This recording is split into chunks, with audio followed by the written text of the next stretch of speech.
तारीख़ में पहिरियों दफ़ो थियो हूंदो त को महिमान टीम जेका क्रिकेट टीम के मुल्क मां को बि सबबु ॼाणाए ऐं अधु में दौरो छॾे हलियो वञे, पोइ इमरान ख़ान साहिबु हुननि जी प्राइम मिनिस्टर खे फ़ोन बि कयो न्यूज़ीलैंड जी, पर हुन चयो न सिक्योरिटी जो वॾो इशू आहे। ॾिसो त इन करे अधु में न छॾे हलियो न थींदो आहे ईअं माज़ी में, छाकाणि त न्यूज़ीलैंड जी टीम जॾहिं हुननि जी क्रिकेट बोर्ड इहो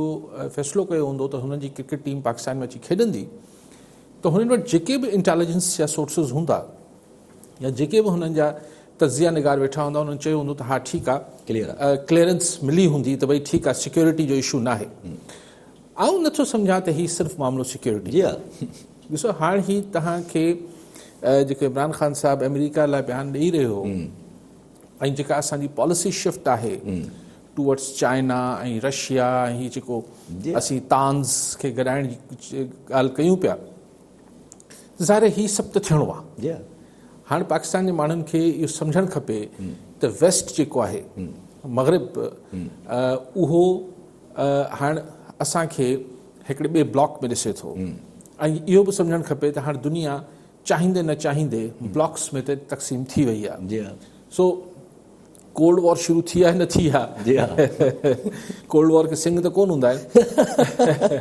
लेकिन इहा आहे त बहरहाल ब्लॉक्स में दुनिया तक़सीम थिए पई, थी चुकी आहे ऐं बाक़ी अञा कुझु मुल्कनि खे फ़ैसिला करणा आहिनि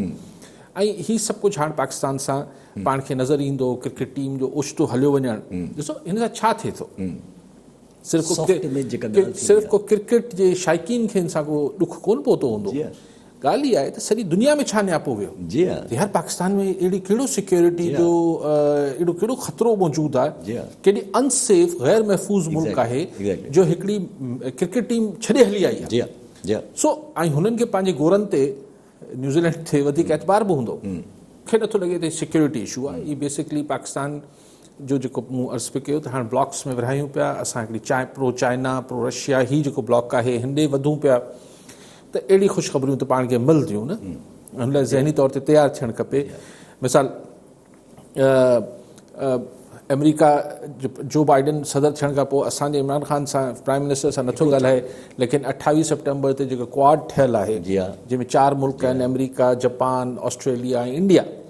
त मोदी जेको आहे उते 28 तारीख़ ते मुलाक़ात कंदा, हुन इजलास में थींदी। सो FATF ख़ुदा ख़ैर करे, अञा लटकियल आहे, IMF अला ख़ैर करे, ही जेके इदारा जेके घणो वेस्ट जे इन्फ्लुएंस में आहिनि, उहो ॾिसो हाणे हुन हवालनि सां छा थो थिए,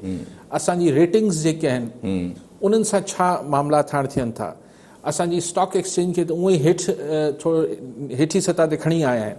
सो ही सभु जेके बि इदारा ऐं जिथे जिथे बि वेस्ट इन्फ्लुएंस करे थो, यानी मग़रिब, अमेरिका, UK, उते ज़ाहिर हाणे हू तव्हांखे ॿुधाईंदा त ठीकु आहे तव्हां चाइना जे वेझा आहियो, तव्हां भले CPEC खेॾो, जेके शयूं हुननि जे हथ में आहिनि। ज़ाहिर ही को ख़ुदा न ख़ास्ता को जंगियूं त कोन लॻंदियूं आहिनि, अॼुकल्ह त मईशत जो सॼो मामिलो आहे। सो ही क्रिकेट जो मामिलो न आहे। ऐं सम्झां थो त ही पाकिस्तान जो उहो इमेज ऐं पाकिस्तान जो तासुर पाकिस्तान लाइ ठाहिण त सही, पाकिस्तान गैर महफ़ूज़ अञा बि हिकिड़ो उहो आहे।